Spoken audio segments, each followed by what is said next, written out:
Okay, so by the way, magpapakilala muna ako. I'm Mr. Jason Capistrano. I'm a certified public accountant as well, but not as bright as you. So I graduated from Polytechnic University of the Philippines in Taguig campus in 2009, and I successfully passed the LECPA on October 2010. Okay, so that's my very brief background. And now I'm currently studying my Master's in Business Administration at CCP, Central Colleges of the Philippines, just in front of SM Santa Mesa in Manila. Okay. But anyways, this is not about me. This is about you. I will be asking you questions about your preparations to our LECPA. So allow me to ask you the first question. So this is the first question. Can you briefly describe your journey toward passing the LECPA? Should I answer in Filipino or English po? Uh, Both. It could be Taglish, whatever you want. Okay po. Before passing po, yung journey ko naman po is brief lang din kasi after graduating ko nung July 30, nag-proceed na po ako sa pag-take ng board noong October. So I only had a few months. Pero yung tapos po kasi ng sem namin is around May. So yung formal review ko nag-last ng 5 months. Yun po. Okay. Would you mind if you share with me the review center? Yung Real Excellence Online Review Center po, RIO po. Rio. Okay, thank you. Next question for you. When did you realize you could perform at a top level? When did I you never realize? realized po. Actually, I Yeah. never did. Kasi Oh, I was only hoping po at most. Kasi alam ko naman na marami po talaga magaling pagdating dito sa field natin and sobrang dami pong nag-aagawan para dun sa top spots. So I never really came to the realization I could perform at a top-notch level po. all right, thank you. Next question. This is about readiness factors. Okay. How prepared were you academically before the LECPA? Again, how prepared were you academically before the LECPA? I was prepared pero not to the extent, to the point na I could guarantee passing the board. I acknowledged po yung possibility na I could still fail despite my preparations. I started my preparations very early po. Nung first year pa lang, mindset ko na talaga board exam. So, ang study habits ko na nang kailangan na talagang for boards. Although, hindi naman po sobrang strict, pero I had this routine na kailangan ma-cover ko tong topics na to. And then, kailangan ko talagang mag-aaral. Ayun po. Okay, thank you. Next question. Which subjects challenge you most and how did you address them? Yung subjects po na pinaka na-challenge ako nung undergrad ko is tax. Kasi sobrang nag-shift po siya from the accrual method ng financial accounting and reporting. And ang dami pong kailangan kabisaduhin provisions doon. Sobrang legal na po kasi ng atake doon. And kailangan mo kabisaduhin yung mga exceptions, yung mga general rule. Pero yung pinaka naging diskarte ko po nun is flashcards. Nag-memorize po ako, nag-notes po ako ng hindi lang po isang araw na notes, buong semester, buong year. Kasi 2 sem po na yung tax namin and dadala ko po yung flashcards ko na yun hanggang sa pag-board. Kumbaga parang love letters ko yung flashcards ko na yun para sa formal review na ako po. All right, thank you. Next question. What study routine or strategy work best for you? So again, I will repeat the question. What study routine or strategy work best for you? Yung study routine po na pinaka nag-work sa akin nun is yung Monday to Friday, kailangan may makover talaga ako. Pero wala naman pong strict na oras. Kumbaga, I could start any time of the day. Usually, ang pinaka consistent po na start is before lunch, mga 11, 10, ganon. and then matatapos din po talaga ng mga 6 p.m. And then during the weekend, pahinga lang po talaga. Pero yung start ko po ng routine ko na yun is first year pa lang, freshman. All right, thank you. And next question, how did you manage time and avoid burnout? Again, let me repeat the question. How did you manage time and avoid burnout? Since alam naman natin, napaka-complex ng LECPA natin, sobrang daming subjects. So, how did you manage your time and avoid burnout?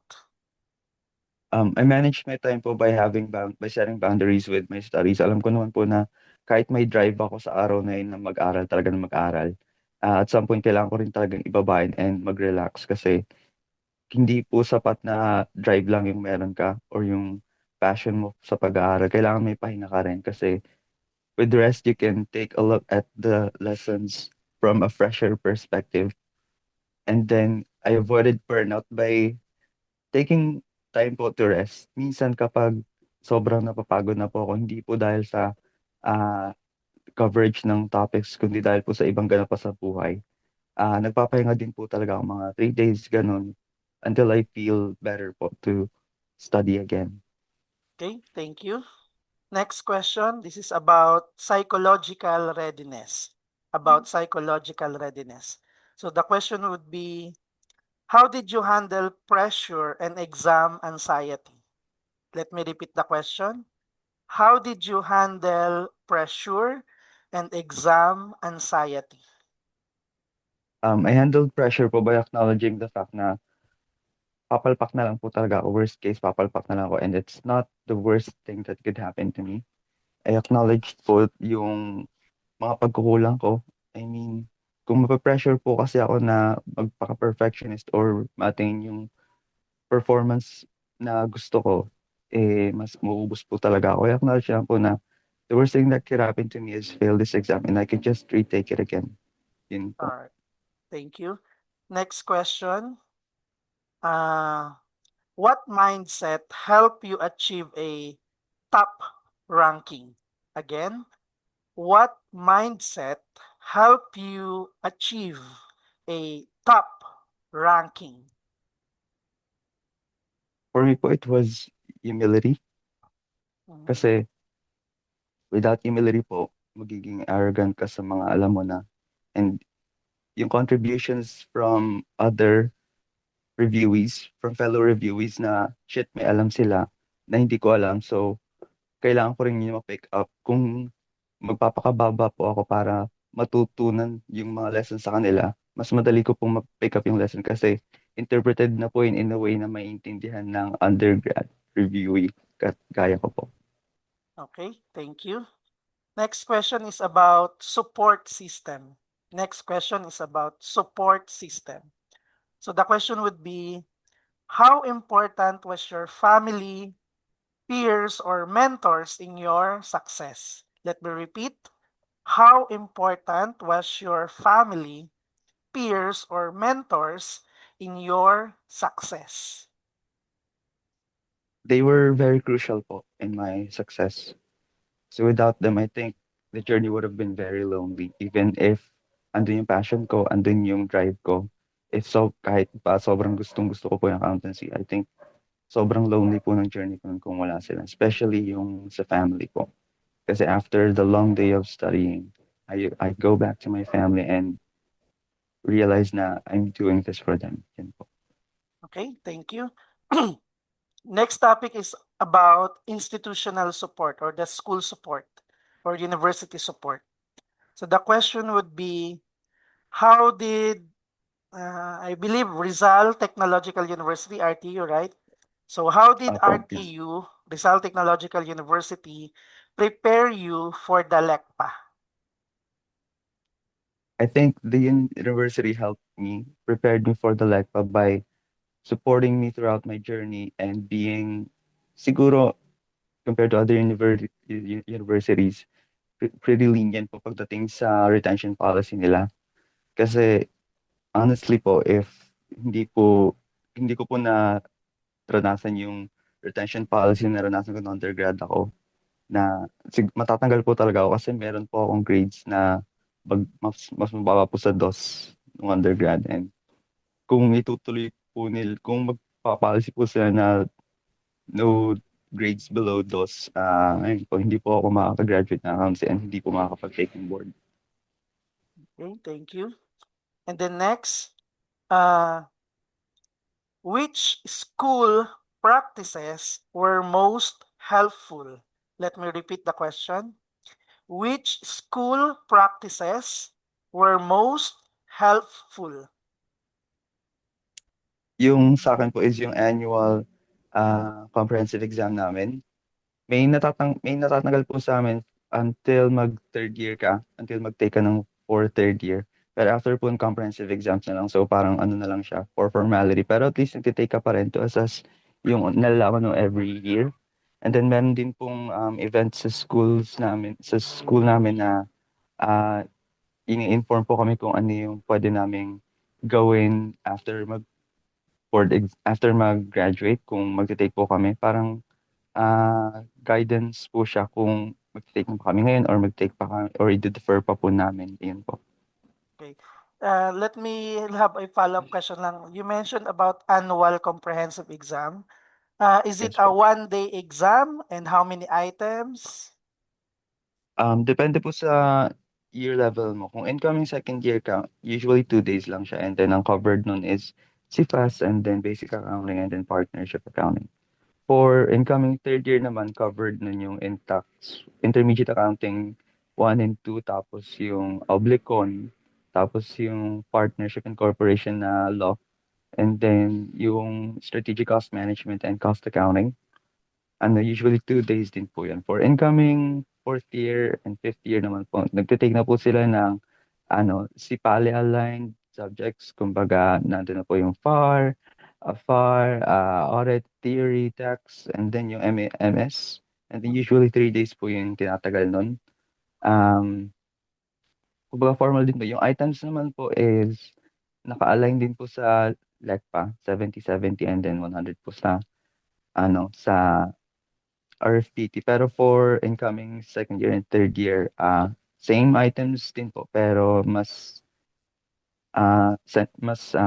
focused po yung items, yung questions dun sa limited topics covered ng basic accounting, partnership accounting, and then yung earlier major subjects po. All right, thank you. Okay, next question is about the review school. The next question would be about review school. Okay, so the question would be, did you enroll in a review center? Oh, you may already mentioned Rio, but why did you choose Rio over the other review centers? I chose Rio po for formal review kasi meron po sila nun na app, and then sa app po pwede kang mag-review ng kahit di ka pumasok ng class, may mga upload na video, and then may mga materials din po doon, may mga quizzes, and then may mga summaries ng topics. Pero just to mention lang po, hindi po yun yung unang review center na nadaanan ko kasi during the undergrad, meron po kaming integrated review center na kailangan maipasa before kami bigyan ng diploma or makapag-marcha po. So is it in-house, like within In-house the po. university? Outsourced po siya. Outsource, Actually, okay. yun po yung CRCAs sa may Manila lang din. Okay, but the actual taking of the examination is done within the school premises, or you have to go to the review school? We had to go to the review school po. Oh, I see, I see. Okay, thank you. Next question. What aspects of the review program help you most? Again, what Um, aspects of the review program help you most? Yun po yung self-study videos and then yung self-study materials na kahit, ayun po, hindi ko po umattend ng klase, may mga uploaded and saved copies po dun ng naging lesson, and then yung mga shortcuts po, mostly talaga, lalo na po sa AFAR kasi ang dami pong formula doon, and then yung mga shortcuts po doon, mas napadali yung computation. All right, thank you. Next question would be about alignment. Again, the next question would be about alignment. So the question would be, how aligned were your university or RTU training and review program? Let me repeat the question. How aligned were your university training and review program? I think it was very aligned po and actually very accommodating po sila sa development stage ng mga accountancy students kasi nakikita po namin yung progress na appreciate. Ako po na-appreciate ko na paunti-unti. And then, hindi po agad kami binagsakan ng tax and audit namin na-take ko po ng fourth year. So, nagsimula po muna kami sa FAR and then nadagdag po yung RFPT na okay naman pong magsabay. Tapos, sinabay na rin po na yung MS na okay din kasi yung tatlo parang magkakabangga silang sa ano sa pagdating sa concepts, pagdating sa point of recognition ng certain assets and liabilities. And then, dun naman po sa tax and audit, tinate na lang po namin nung fourth year and fifth year kasi nandun na po yung part na after mo i-prepare yung FS, syempre kailangan mong tingnan kung tama ba yung amounts which is papasok sa audit and then kung ano yung mga amounts naman na papasok sa tax return which is papasok din naman sa tax. And then yung sa FAR, yun po, third year after lang din ng FAR. Kumbaga, after namin makuha yung sa basic financial statements, doon naman po kami sa mga special uh, accounts ng FS. All right, thank you. Next topic would be about your LECPA performance insight. Again, the next topic would be about LECPA performance insights. So the question would be, what were the key factors behind your top 10 performance? Again, let me repeat the question. What were the key factors behind your top 10 performance? Ah, una po sa akin yung persistence, pero para sa akin parang tigas lang talaga ng ulo yun kasi ah, hindi naman po ako naging confident ng actual board exam. Kahit po nagsasagot ako nun at kahit na marami na po akong sasagutan, alam ko po na marami din po sa mga item na yung nag-second guess ako. Pangalawa po yung faith na lang na maitatawid ko po ito, mat, pumasa or hindi, na okay, kailangan kong magtiwala sa kaya ko kasi nag-aaral naman ako and then, yun nga, pumasa o bumagsak at kailangan kong maging kalmado during the exam kasi so if hindi po ako kalmado nung actual exam, siguro po mas lumit po yung chance na makapasok sa top notcher. Okay, thank you. Next question. What differentiates top-notchers from average passers? Again, what differentiates top-notchers from average or ordinary passers or regular passers? What differentiates? This is tough po. I mean, si number one po kasi sa amin, malayo talaga yung rank niya. Like, yung rating niya sobra. Si 1, si 2, and si 3, malayo talaga sila. And then, the rest kami, 4 to 10. Yun na, nandun na po yung 0.17 na imputation na, okay, pag bukas naman 0.17 to, ito yung rank mo. Ito yung susunod, yung grade ng susunod na rank. For me, siguro po ang nag-differentiate is yung, siguro, exposure nila sa ah quiz bees. Si Juan po kasi ang alam ko, sobrang dami niya pang quiz bee na salihan. I'm not speaking for myself po, pero I'm speaking for based on my insight sa performance po ni Juan. And then si 2, ganun din po, Kingfisher, si number 2, nagka-quiz bee din sila doon, sobrang dalas. Then si 3 po, from UP, hindi ko po alam kung lagi nagka-quiz bee si number 3, pero alam ko po kasi si number 3 ay 1 year before nag-take. So feeling ko advantage din po yun para sa kanya na 1 year siya before siya Mahaba yung ah, preparation. ako Mhm. mas mahaba. As Okay. for some of us naman po from 4 to 10, I couldn't really say anything kasi sobrang lapit din po ng performance ng ano namin. And hindi ko rin naman po sila ganun kalala. As for myself, siguro masasabi ko na lang na mas maaga po yung preparation ko kahit papaano. At least yung orientation ko na to prepare for the board exam. Kasi yung peers ko po noon, mga nagsiresulta sa mga second, third year. Pero ako first year mindset ko na po talaga si Pale. And then yung preparation ko, kailangan ko na din talagang paghandaan as early as my freshman year. Yun po. Okay, thank you. Next question is uh, about like a strategy. So the question would be, what factors best predict LECPA success? Let me repeat. What factors best predict LECPA success? Persistency. And then yung cool mo na actual board exam na okay ka nung hindi ka kinakabahan, ganun. And then last po yung uh, application, the ability to apply the concepts you studied during the undergrad and formal review. Kasi in the actual board, babatuhan ka po ng questions na foreign or hindi mo talaga na-encounter during your undergrad.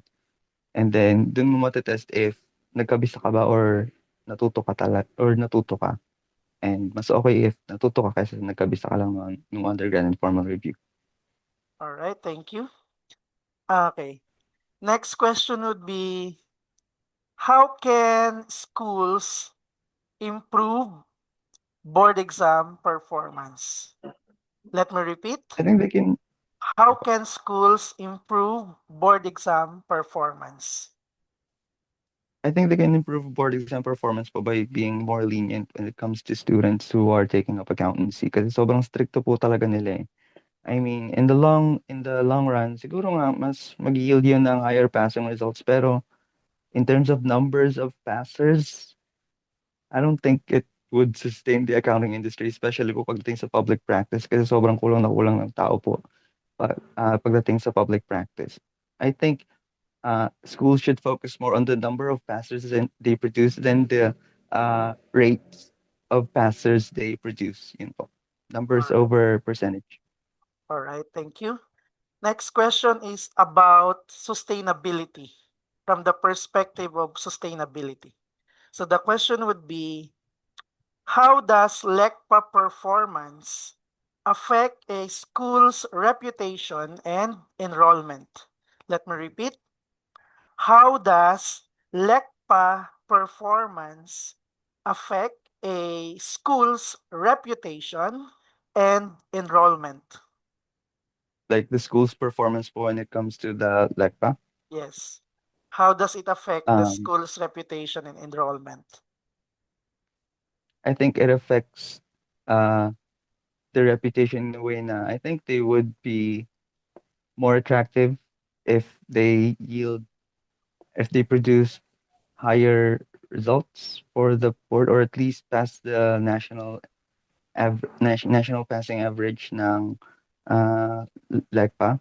And then for other schools naman na may mababang passing rate, I think attractive pa rin sila kasi kung may naipapas naman sila, okay na yun. And then for students kasi na hindi naman ganun kalawak yung options, lalo na pagdating sa mga school na pwede na apply pagdating sa accountancy, I think i-go pa rin naman nila yun. And I think dapat i-acknowledge pa rin natin yung mga schools na kahit eto lang yung naipasa nila, kahit mababa yung percentage na naipasa, at least nakapag-yield sila ng mga passers, which proves na people from this region na nag-study from local universities can still pass the board kahit na hindi ganun ka-reputable yung passing rate nung university na yun. All right. Okay, next question, actually related to your previous answer. Would you choose a school based on board exam performance? Let me repeat. Would you choose a school based on board exam performance? And why? No. Actually po kasi nung nag-apply ako nung for BSA noon, hindi po ako magaling na estudyante prior to college na hindi po ako madaling pumasa sa mga entrance exams. And actually, naipasa ko po yung RTU kasi ang feel ko po sinuwerte lang po talaga ako pumasa nun. Actually, STEM po ako eh. So, hindi po talaga ako parang ganun ka-qualified mag-take ng accountancy. Usually, mag-bridging pa po sa amin nun kung mag-accountancy ka. Kasi And I dapat chose ABM. RTU. Oo. Opo, eh, dapat na ABM. Chose RTU kasi yun yung pwede kong i-take yung accountancy and then dun ako pumasa eh. Sa ibang school, although hindi ko po na-take yung accountancy and I don't think kahit na na-take ko yung accountancy na nag-apply ako, hindi po ako papasok. Sobrang higpit po nila pagdating sa mga applicants nila. And I don't think I would make the cut, especially sa grade kasi ah hindi po matataas grades ko nung senior high. And I don't think so aangat yun. And even extracurriculars, wala rin po akong ginagawa nung senior high school na parang worth checking out. So, ayun, kahit po hindi ganun kataas yung passing rate ng school, pipiliin ko po yun kasi pinili po ako. Ayun po. Wow. Very good answer. Thank you so much. Next question. Uh, how do school or institutional supports affect student outcomes? Let me repeat. How do institutional supports affect student outcomes? Significantly po. Kasi there's a fine line between support and pressure na yung iba po na actually sa ibang top notchers na nakausap ko sila, 5 lang daw sila nag-march ng graduation. Tapos ako, ha? 161 kami. Tapos, ayun, sobrang thankful ako sa RTO kasi 161 kami nag-march tapos sila lilima lang sila. And parang etong school na to parang mas okay, mas gusto nilang makapag-produce ng mas maraming CPA kaysa magmukhang reputable. And I Mhm. think mas mag-matter yun na mas supportive yung school if kahit mababa-passing rate nila, mas gusto nilang makapag-produce ng mas marami pang CPA kaysa sa mas magmukha silang maganda sa paningin ng ah, public. Ayun. So there's really a fine line between a supportive school and a school who wants itself to look good in public, especially when it comes to SIPAL performance. All right. Thank you. Napapahanga mo ako sa mga sagot mo. Ha? Ang galing. Okay. So, next question would be, actually, we're down to like 3 questions left, 3 questions. Now, let's proceed with the recommendation. Okay, recommendation part. So, what advice would you give to the students? Actually, to three factors, or what advice would you give to first students, second universities, third review centers? What advice would you give to those three? Students first, second universities, third review centers. For students po, I think they should risk it. I mean, yung iba po kasi hindi pinipili ang accountancy kasi it's a board exam course and you either fail or you pass. I think you should still risk it. Kung gusto mo talaga yon, risk it, ilaban mo yan. The worst thing that could happen is fail and hindi natatapos ang buhay sa board exam. Hindi natatapos ang buhay sa pagpasa or pagbagsak mo doon. Kasi meron at merong panibagong hamon na magte-test sa'yo kung magiging okay ka ba or hindi. So, hindi natatapos ang journey mo, ang career mo, or anything sa board exam. For universities naman, be more lenient. I mean, sige, sobrang ganda ng performance mo, pero kamusta naman yung ekonomiya, yung industriya ng accountant sa Pilipinas May kung shortage, may 100, shortage tayo. Yeah. opo. Mataas nga passing rate mo, pero ilan yung pumasa? Ganon. For review centers, I think they're doing so much now on their part na sobrang accommodating na sila sa students. I don't think I can recommend anything further kasi yung ibang review center sobrang nag-adjust sila, sobrang open sila. So actually, sobrang cheap na rin yung rates para dun sa ibang. At least for me kasi compared sa kaya dun sa dating rates na parang kailangan mo pang pumasok pero yung tapos ganito babayaran mo pero yung sa iba ganito babayaran mo pero pwede kang pumasok or hindi. Pero hindi yan. Nasa sa'yo pa rin kung matuto ka or hindi. Very flexible po kasi yung accommodations nila. Ayun lang po. Okay. Ayun. Down to our last two questions. Okay. The next question would be, what would an ideal LECPA preparation system look like? Let me repeat. What would be an ideal LECPA preparation system look like? I think an ideal like preparation system would feel like a place where students can still breathe, where undergraduates can still breathe, where formal reviewers can still breathe. Hindi yung nape-pressure sila the due to the school, due to their families, due to the performance of their peers. Like, kahit na, I mean, exhausting tong journey na to, pero at least every now and then nakakahinga ka pa rin from the dread of studying, of reviewing. And I know it's pretty far from happening kasi yung iba nape-pressure talaga bumibigay talaga. Pero if mama-manage nila on their part yung kaya nilang gawin and then mama-manage din ang external factors yung kaya nilang gawin para at least lighten the load of the students and reviewees carry, I think makakahinga at makakahinga ang isang aspiring CPA. All right. Thank you. Last question na lang. Sige po. What is your key advice for students aiming to rank in the LECPA? Again, what is your key advice for students aiming to rank in the LECPA? Put in the work kasi no matter what, kailangan mo paghirapan yung isang bagay but do not ever, wag mong isusumbat yung work mo na deserving ako mag-top notcher kasi ganito yung pinaghirapan. No, you can only pray for being a top notcher. You should put in the work but you can only pray. Hindi lahat po kasi ay wala pong tao na nakapag-guarantee na magto-top notcher sila. I mean, on the day of the board exam, you could get sick.